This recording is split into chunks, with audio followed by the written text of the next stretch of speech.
Hello friends, the power of positive thinking series में आपका स्वागत है।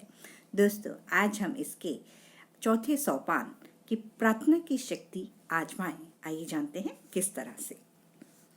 अगर आपको प्रार्थना की शक्ति का अनुभव नहीं हुआ है तो शायद आपको प्रार्थना करने की नई तकनीकें सीखने की आवश्यकता है।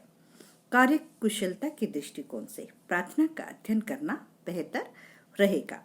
आमतौर पर पूरी तरह से धार्मिक पहलू पर ही ध्यान दिया जाता है। हालांकि दोनों अवधारणाओं में कोई मतभेद नहीं है। सामान्य विज्ञान की भांति वैज्ञानिक आध्यात्मिक अभ्यास भी घिसी-पिटी तकनीक को मान्यता नहीं देता। अगर आप किसी निश्चित तरीके से प्रार्थना कर रहे हैं तो चाहे उससे आपको अच्छी चीजें प्राप्त होती हों तो भी शायद आप नए प्रार्थना के फार्मूलों का प्रयोग करके अधिक लाभ हासिल कर सकते हैं। नई अंतर्दृष्टि पाएं। महानतम हासिल परिणाम करने के लिए नई दक्षताओं का अभ्यास करें।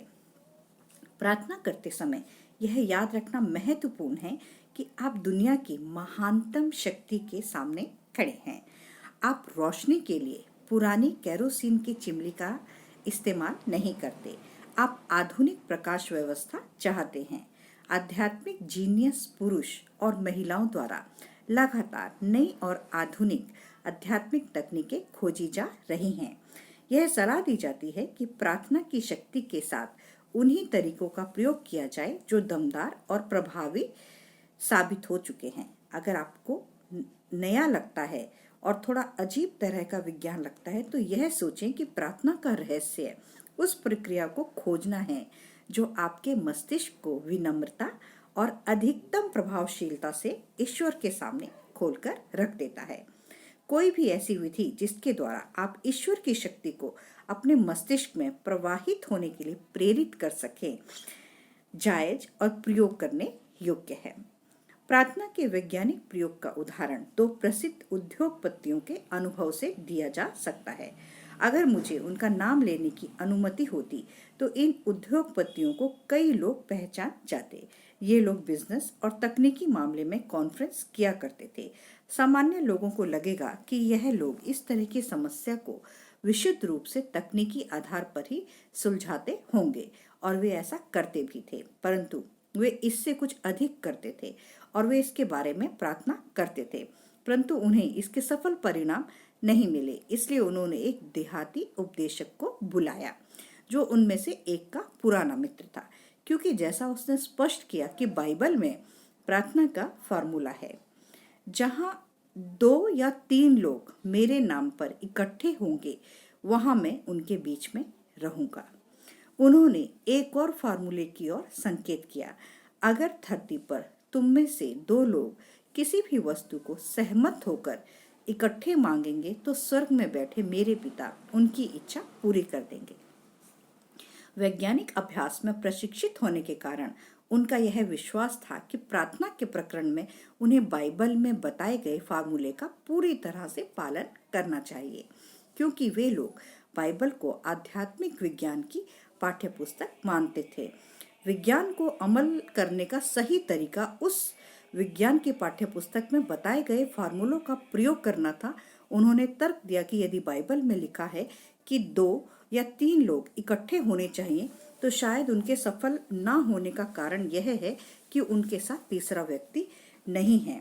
इसलिए इन तीनों लोगों ने प्रार्थना की और इस प्रक्रिया में गलती की संभावना को खत्म करने के लिए उन्होंने इस समस्या पर बाइबल की कई अन्य तकनीकें भी आजमाई जो इस तरह के वक्तव्यों में सुझाई गई है। आपकी जितनी आस्था होगी आपको उतना ही मिलेगा। जब आप प्रार्थना करें और जिन लोगों की इच्छा आपके मन में हो तो यह विश्वास करें कि वे आपको मिल रही हैं और वे आपको मिल जाएंगी।